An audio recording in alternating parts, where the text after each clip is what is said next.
आज का जो प्रोग्राम है उसका मकसद क्या है, उद्देश्य क्या है। आज से 124 वर्ष पहले राज ऋषि छत्रपति साहू जी महाराज ने बहुत बड़ा जोखिम भरा कदम उठाया।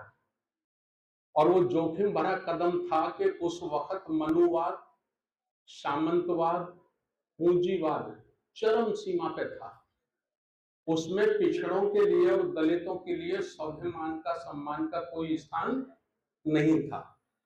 तो उन्होंने अपने राज्य कोल्हापुर में आज से 124 वर्ष पूर्व यानी 26 जुलाई 1902 को सर्वप्रथम उन्होंने दलितों और पिछड़ों के सम्मान के लिए, उनको भी इंसान जैसा जीवन मिल सके, इंसान जैसा जीवन जी सके, उसके लिए उन्होंने अपने राज्य में 50% आरक्षण की घोषणा की। तो आज का दिन हमारे लिए ऐतिहासिक दिन है। तो उसको ध्यान में रखते हुए हम लोगों को 124 वर्ष का ये अध्ययन करना है कि हमारे संत गुरुओं ने, महात्मा ज्योतिराव फुले ने, पेरियार साहब ने, गुरु नारायण जी ने, संत रविदास ने, संत कबीर ने, बाबा साहब डॉक्टर अंबेडकर जी ने, महामानव मान्यवर काशीराम साहब ने, लगभग 150 हमारे गुरु संत हैं जिन्होंने सदैव वर्ण व्यवस्था का विरोध किया है, अंधविश्वास का विरोध किया है, और उन्होंने संसार के सारे इंसानों को सिर्फ और सिर्फ इंसान माना है, बराबर का इंसान माना है। तो ऐसे सभी गुरुओं को मैं नमन करता हूं और उन समय समय पर हम लोग उनकी स्मृति में प्रोग्राम करते हैं। तो इसका जो आज का हमारा प्रोग्राम है, उस प्रोग्राम का मुख्य जो लक्ष्य है, वो लक्ष्य है गैर राजनीतिक रूप से बहुजन समाज को जागरूक करके उसको संगठित करना, जाति विहीन समाज का निर्माण करने के लिए उसको संगठित करना।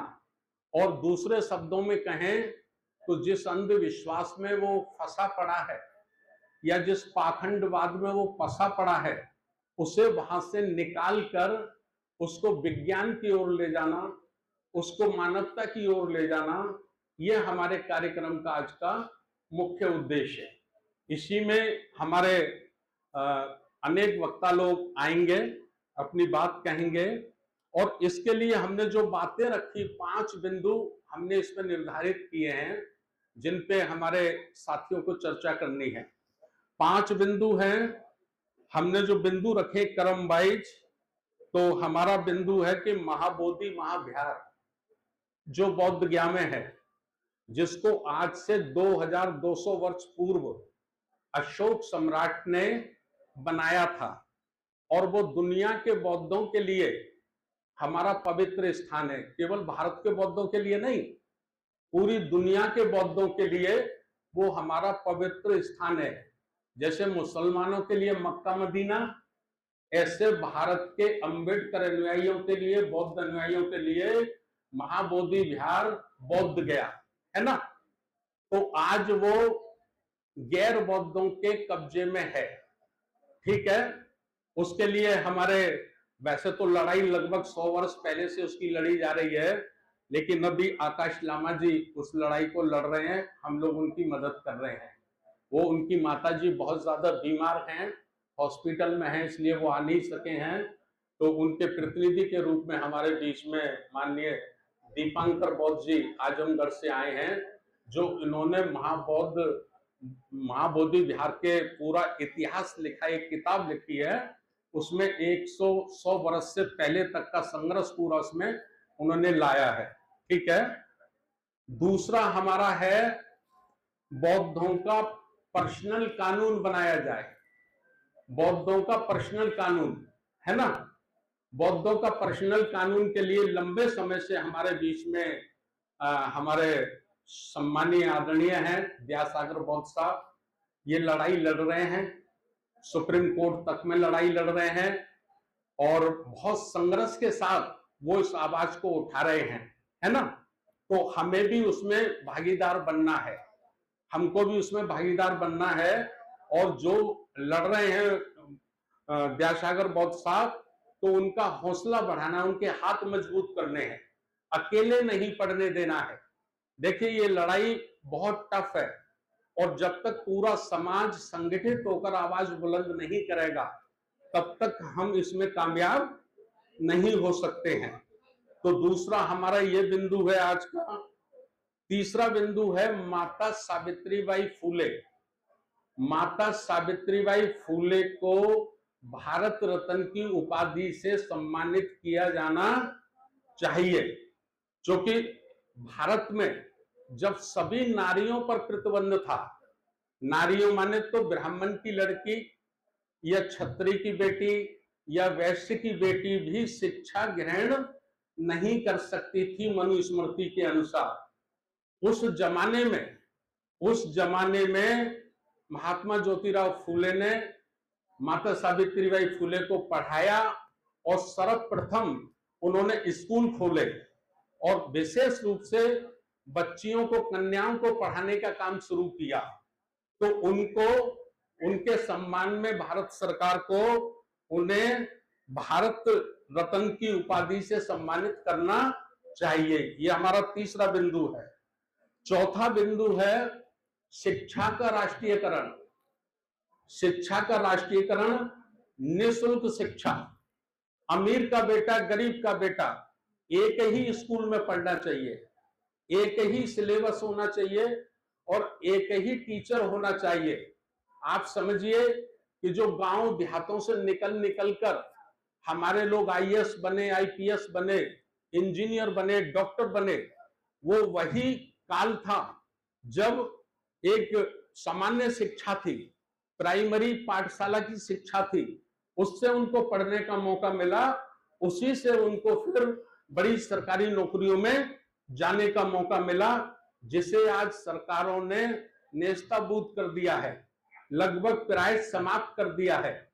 1,07,000 स्कूल पूरे भारत में बंद कर दिए गए हैं, है ना। शिक्षा को बहुत महंगा किया जा रहा है।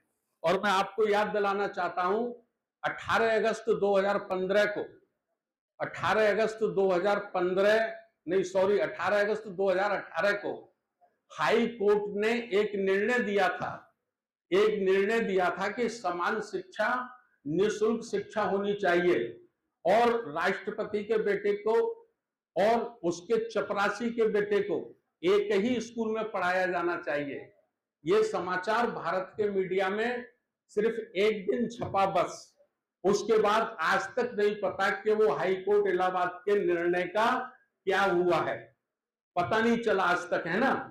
तो मीडिया जो है हमारे देश का, ये हमारे साथ न्याय नहीं करता है, ये हमें सही खबर नहीं देता है।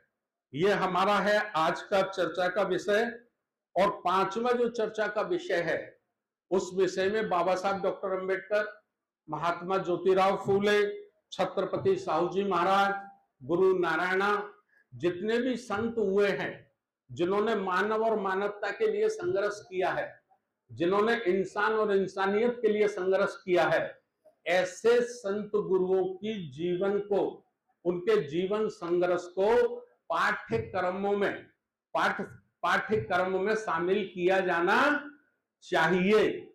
तो इस किस्म की आज हम लोग चर्चा करेंगे, और एक ऐसा माहौल हमें भारत में बना के तैयार करना है कि सरकारें अगर नहीं करना चाहती हैं तो हम सरकारों को मजबूर कर देंगे ये सब काम करने के लिए। इसके लिए समाज की एकता, समाज की चेतना और समाज का संगठन होना बहुत जरूरी है। कोई एक व्यक्ति अकेला धनवान हो सकता है, अडानी अंबानी जैसा पैसे वाला हो सकता है, कोई एक व्यक्ति बहुत बड़ा विद्वान हो सकता है, कोई एक व्यक्ति बहुत बड़ा पहलवान हो सकता है, दारा सिंह जैसा पहलवान हो सकता है, लेकिन एक व्यक्ति कभी भी इस देश की सड़ी गली व्यवस्था से नहीं लड़ सकता, नहीं लड़ सकता एक व्यक्ति। तो कौन लड़ सकता है? सारा समाज, सारा बहुजन समाज, सारा मानव समाज संगठित होकर ऐसी गली सड़ी व्यवस्था को ध्वस्त कर सकता है। समझ पा रहे ना मैं क्या कह रहा हूं? इसी के लिए हम राष्ट्रीय बौद्ध महासभा के माध्यम से हमने बरस के 365 दिन काम करने का निर्णय लिया है। हम 365 दिन काम करते हैं। एक दिन भी राष्ट्रीय बौद्ध महासभा का पूरे भारत में एक दिन भी ऐसा नहीं है जिस दिन कहीं कोई कार्यक्रम या कहीं कोई प्रोग्राम ना हो। उसके लिए हम बड़े पैमाने पर साथियों समाज को तैयार करना चाहते हैं। मैं मान्यवर काशीराम साहब का शिष्य हूं, वो मेरे गुरु हैं। सर्वप्रथम मैं जो उनसे प्रभावित हुआ था, ये बात बता के मैं अपनी प्रस्तावना समाप्त कर रहा हूं। मान्यवर काशीराम साहब का 1982 में जब मैंने पहला प्रशिक्षण लिया तो मुझे उन्होंने जो बातें बताई, मैंने दिमाग में जो बातें बैठी, जो सेव हुई, वो बातें मैं बता रहा हूं। सबसे पहले उन्होंने कहा, जिस समाज का कोई संगठन नहीं होता है, जिस समाज का कोई दल नहीं होता है, उस समाज में कोई बल नहीं होता है। दल मानो तो संगठन, बल मानो तो ताकत, है ना। और जिस समाज में बल नहीं होता है, उस समाज का रोज शोषण होता है, उसकी रोज ठुकाई पिटाई होती है। समझ पा रहे हैं ना? ये बताया उन्होंने। दूसरी जो और खास बात बताई, वो उन्होंने बताया, बोर्ड पे लिखा, नंबर 1 पे लिखा चाहत, नहीं सॉरी, नंबर 1 पे लिखा जरूरत। वर्ण व्यवस्था और सामंतवादी व्यवस्था से मुक्त होने की जरूरत कितने लोगों को है भारत में? तो उन्होंने बताया 85% लोग ऐसे हैं जो वर्ण व्यवस्था के कारण, सामंतवादी व्यवस्था के कारण हजारों वर्षों से पीड़ित हैं, शोषित हैं। 100 में से 85 लोगों की ये जरूरत है। वो चाहते हैं कि हमें इस व्यवस्था से मुक्त होना चाहिए, इस व्यवस्था को खत्म करना चाहिए। ठीक है ना? दूसरे नंबर पर मान्यवर काशीराम साहब ने लिखा चाहत। चाहत, इस जरूरत को पूरा करने की चाहत कितने लोगों में है? इस जरूरत को पूरा करने की चाहत कितने लोगों में है? ठीक है। तीसरा कांशीराम साहब ने लिखा शक्ति। शक्ति, ताकत। जितने लोगों में चाहत है, क्या उन लोगों में आए सर? हमारे विश्वनाथ सर आए हैं, उपाध्यक्ष हैं अनुसूचित जाति जनजाति वित्त विकास निगम, और हमारे आज विशेष अतिथि भी हैं। आए सर, बैठे हैं। तो शक्ति मतलब इतने लोगों में चाहत पैदा करो, इतने लोगों में चाहत पैदा करो कि एक शक्ति का निर्माण हो जाए, एक ताकत का निर्माण हो जाए। और जब उस शक्ति का और उस ताकत का निर्माण हो जाएगा, जब समाज शक्तिशाली होगा, समाज बलशाली होगा, तो फिर हमारी जरूरतें भी पूरी हो सकती हैं, हम अपनी जरूरतों को भी पूरा कर सकते हैं। तो उसी अधूरे आंदोलन को, जो सामाजिक परिवर्तन, सांस्कृतिक परिवर्तन, आर्थिक परिवर्तन का जो आंदोलन है, जो अधूरा रह गया है, उस अधूरे आंदोलन को हम लोग गैर राजनीतिक रूप से, क्योंकि राजनीतिक रूप से हमने देखा समाज को एक साथ बिठाल पाना संभव नहीं है। और राजनीति का स्वभाव है, राजनीति का नेचर है, कभी हाई होगी, बड़ी ऊंचाइयों पे होगी, और कभी वो सड़क पे होगी, है ना। वो कभी स्थायी नहीं रहती, परमानेंट नहीं रहती। लेकिन धार्मिक आंदोलन, सांस्कृतिक आंदोलन, आर्थिक आंदोलन, ये सदैव आगे जाते हैं, ये पीछे नहीं आते। और जो समाज धार्मिक रूप से मजबूत होता है, जो समाज सामाजिक रूप से मजबूत होता है, जो समाज आर्थिक रूप से मजबूत होता है, वो समाज कभी गुलाम और लाचार नहीं होता है। वो समाज हमेशा शासक वर्ग होता है, इतिहास लिखने वाला वर्ग होता है। तो ऐसे वर्ग का निर्माण करना राष्ट्रीय बौद्ध महासभा का उद्देश्य है, जिसके लिए हम प्रत्येक राज्यों में अधिवेशन कर रहे हैं। इस प्रकार के 10 राज्यों में कर चुके। इससे पहले आज 26 जुलाई को ये उत्तर प्रदेश का है हमारा, 16 अगस्त को हमारा उत्तराखंड का है, 23 अगस्त को हमारा पटना का है, 22 मार्च को हमारा मध्य प्रदेश में हो गया, 26 अप्रैल को उड़ीसा में हो गया, 15 मार्च को हमारा झारखंड में हो गया, 5 अप्रैल को हमारा महाराष्ट्र में हो गया। तो जो समाज बिखरा पड़ा है, उस बिखरे हुए समाज को तथागत गौतम बुद्ध के धम्म की शिक्षाओं के आधार पर, महापुरुषों की प्रेरणा के आधार पर हम उसको संगठित करना चाहते हैं, है ना, संगठन करना चाहते हैं। ये हमारा उद्देश्य है। इस उद्देश्य के लिए आज हम लोगों ने आप लोगों को तकलीफ दी है, और मेरा निवेदन रहेगा कि सभ्य सत्ता होने से पहले आप लोग कार्यक्रम छोड़कर नहीं जाएंगे, है ना।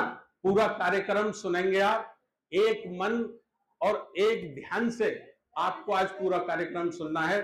संचालक जी, बहुत बहुत धन्यवाद आपका। बहुत बहुत धन्यवाद।